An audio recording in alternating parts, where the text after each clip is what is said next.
after I was in the Air Force.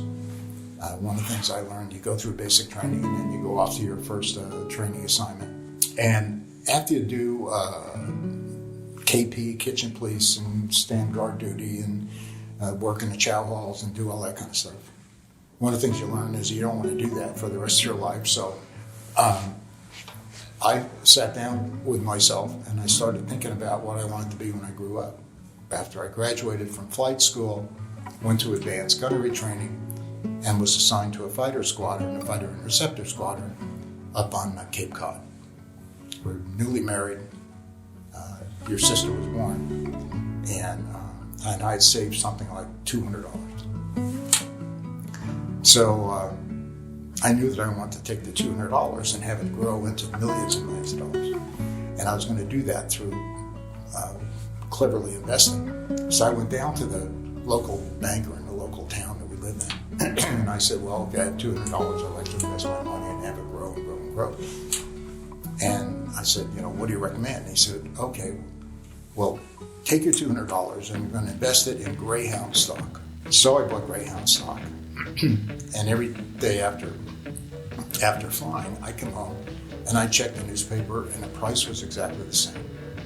Make a long story short, I went back to the guy and I said, this Greyhound thing is not working out for me because we've just spent 6 months and it hasn't moved. And he said, yeah, but it's stable. So I decided I didn't like stable. So I sold the Greyhound stock and started to invest my own money. And that was really the beginning. That was back in 57, I think. You completed 4 tours in Vietnam as a fighter pilot, including commanding your own squadron. In 28 years, you received 44 awards from the Air Force, including the Silver Star for gallantry and the Distinguished Flying Cross for valor. It was 1970, and I had just I completed my 3rd combat tour in Vietnam, and after that, they couldn't send me back.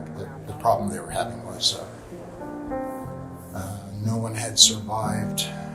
Very few people have survived the 2nd tour in combat, and almost no one a 3rd tour. And since I had completed my 3rd tour, I was thought to be maxed out. On the 2nd tour, as you know, I was shot down, and so spent a lot of time in the hospital. Went back and got back on flight status and back in combat. But at the end of that tour, it was pretty much, okay, that's it for you. We'll put you up on a shelf. And it was apparent that I was going to spend the rest of my military career in a staff job someplace behind a desk as a war planner or something. And my feeling was that if that was the case, why don't I choose the office and choose the compensation package and choose where I'm going to live and settle the family down. And at that particular point in time, I sort of felt like I owed the family one. So you decided to start Ribs at 56. What was that experience like? I mean, did people think you were crazy to, become an entrepreneur at that age? Without exception, everybody that I talked to said, you can't do it. You're too old. So I'd go home and I'd say, well, how am I going to get younger? I mean, if I can't get younger, yeah. I'm stuck. If I'm going to do it, I got to do it. So I decided that most of the people who told me I couldn't do it were really telling me why they could not do it.